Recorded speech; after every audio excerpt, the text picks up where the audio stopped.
Hi guys, welcome to Antique Sprinklers. I'm very excited about today's video.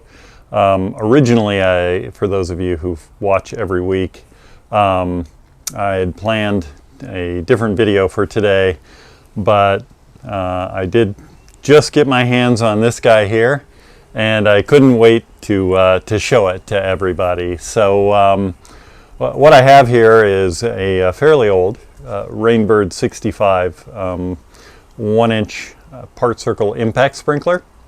And when I say fairly old, I am just taking a fairly rough shot at saying this is a sprinkler that was manufactured perhaps sometime between 1937 and 1941, right in that range. It might go a couple years either way.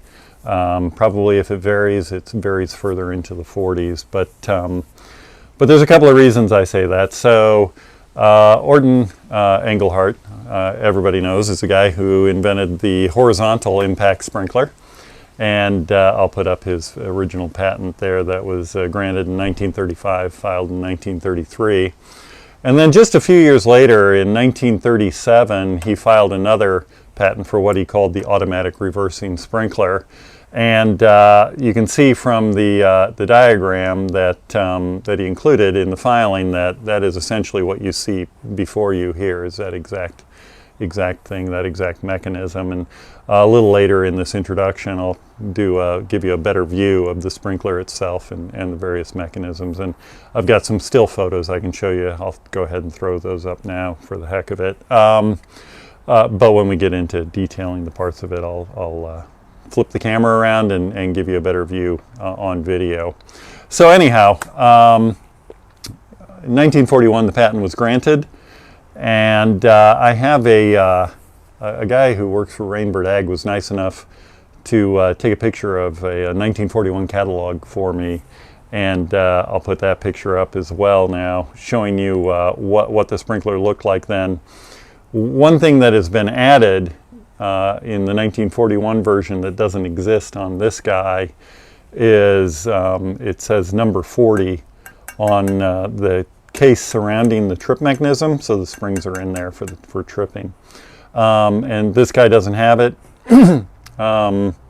This also looks very rough in its finishes. You'll get a better look at that when I turn the camera, like I mentioned, but not from wear, but just from initial building it, its initial manufacture, and it really doesn't have much wear on it at all. If I look at where the trip mechanism strikes the lever, there's just not a ton of wear showing there. So I don't think this thing was used much, and you'll see it runs fairly well, although it's kind of at the upper limit of what I can run off of my setup here. So I think I manage, with the discharge rate of the nozzles to achieve about 40 psi, and that's it. So if this guy had a larger nozzle set on it, it wouldn't run in my situation here anyway.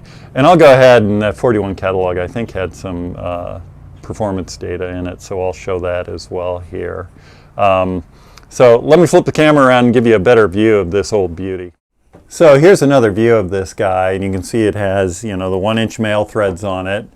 The arc stops on this thing are a very, very thick brass ribbon. I'm not going to touch this in terms of any kind of restoration or anything, but those guys would really shine up nice, as would this bearing. The bearing does not say Rainbird on it anywhere, and later models of impacts usually had Rainbird in Glendora, California stamped in them or etched into them. Just above the arc stops, obviously, you've got the trip mechanism here, and it's kind of interesting.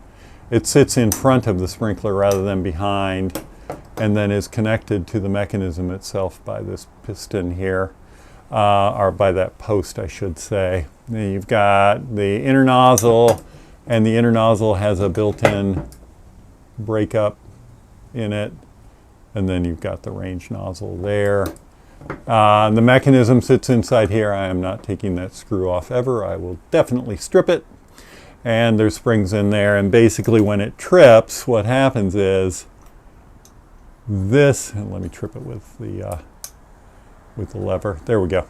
So this mechanism snaps back, and the lever arm itself can't travel as far, and you end up with the reverse mechanism. When it trips the other way, that mechanism gets out of the way, and the lever will go as far as it can travel. And that's when you get it moving forwards. And so that's essentially it. Look at that lever arm, though. That thing's quite a work of art, isn't it? Check out the spoon. You know, it's all soldered. I don't know how well you can see that. I'm also trying not to make you motion sick with moving this around so much. And then it does have a patent number on it. Let me flip this back over. But that's the original impact sprinkler, that horizontal impact from that was granted in 1935. It does not have the part circle, that automatic reversing sprinkler patent number on it. But that doesn't necessarily mean anything in terms of date. The later 65s didn't have that patent number either. So, so I can't really base anything on that. In 41, I think they still did offer both an option of a female and a male thread. Although that is not completely clear in their catalog either. It references a female thread but shows a picture of a sprinkler with male thread on it. So I made an assumption that you could get it either way. That might not be true. They might have been just doing female threads, and certainly later 65s had a female thread on them. I don't know if they ever offered an option where you could get from the factory a male thread, but I do know that the standard for that sprinkler was always a female thread. So that makes this guy kind of interesting in my mind as well, with the male thread on it. You know, I think it's interesting the way sort of the labels in the bronze are added on top of the actual casting of the sprinkler bodies. The very early Rainbird impacts were done that way. Later on, they looked much more, you know, like a pre-planned part of the casting, shall we say. Anyway, like I said, I was super excited when I got this thing, so I wanted to immediately put it out there, let you guys enjoy it. It runs reasonably well. This time of year here, when I'm filming this, it's very early January in the state of Maryland.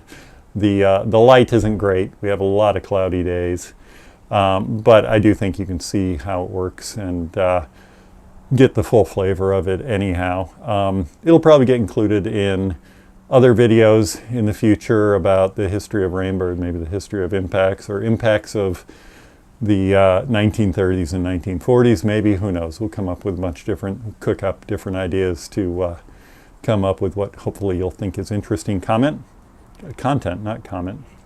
If you like the videos, please subscribe to the channel. I see that only a tiny percentage of the people who watch the videos are actually subscribers, and if you hit the thumbs up button, that just makes it possible for more folks to see it. There's definitely no money being made, especially when you buy sprinklers like this. You're pretty much upside down in this endeavor, but it's only for fun and for sharing the history of these interesting devices with people who care about that kind of thing. And lastly, please check out the playlist I have of other content creators who make interesting sprinkler videos. And with that, I'll get out of the way and you can watch this guy in action. And thanks for watching.